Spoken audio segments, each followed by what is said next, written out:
Hello, students. I just want to take this opportunity to inform you about three new entries in the module called Visual Communication in the News. And so one of them is a special edition of the New York Times, and it is called the Overlooked Edition. And it's interesting in that it has these images on it that you can barely see.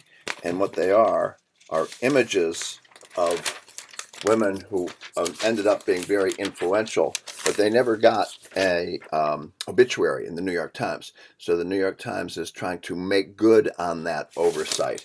And so this is interesting with regard to visual communication on two levels, because here were women who were sort of rendered invisible to the reading public at the time that they passed away because they weren't important enough to get a New York Times obituary.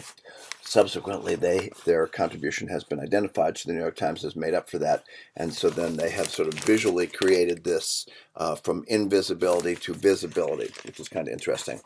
Another item had to do with the link to this week's New York Times Magazine. It's 25 songs that tell us where music is going.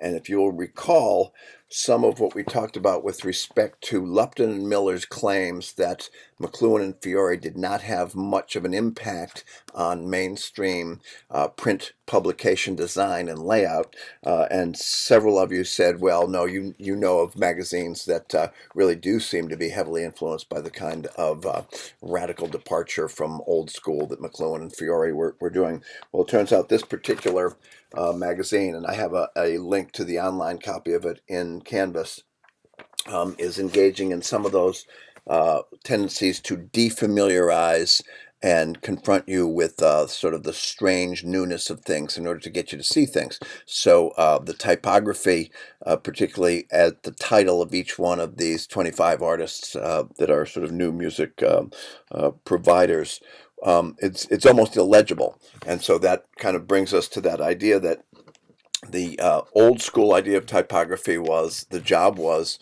to be easily read and not interfere with you. It wasn't supposed to get between you and the idea that was being presented. And this typography is almost impossible to read, and it's causing you then to engage with it at a different level than just being transparent communication. So I've got those two, plus there's one more article in the Visual Communication in the News, and it is about the algorithm that Google uses if you're watching a YouTube video and you have it on autoplay and you go to the next video.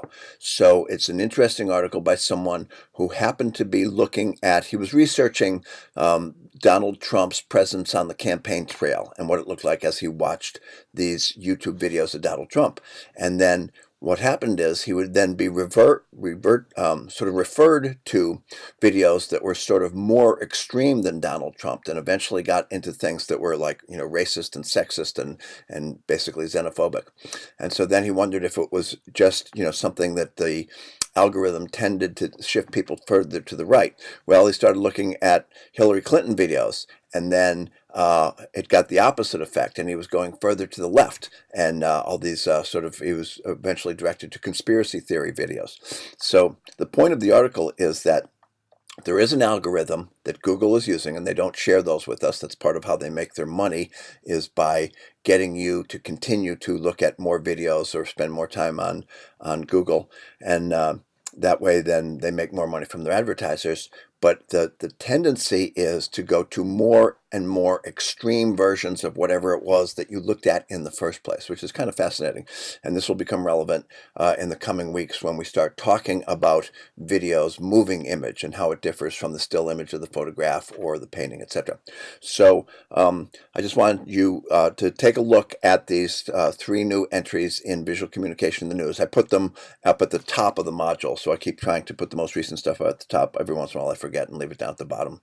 And then finally, I'm going to send an individual email to each of you just to kind of check in and take the pulse of how the course is going, because here we are at the midterm, which means there's possibility for me to change some things. So if there's some things you don't like, if there's some things that are not yet there that you would want to have, now's a good time for me to know about that. So soon you will be getting an email from me inquiring about how this course is working for you to date. So I hope you have a wonderful spring break.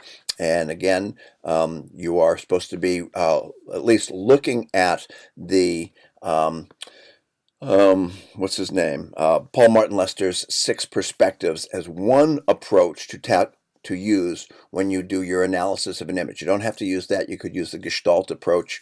As you'll recall, those 35 slide PowerPoint, which said how pictures work, is really a Gestalt approach to the dynamics of pictures.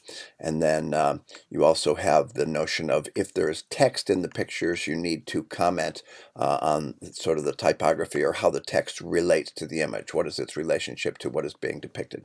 So I'm going to save this, post it to the Canvas site, and I will shortly be sending you individual emails just to say, how's it going? Talk to you later.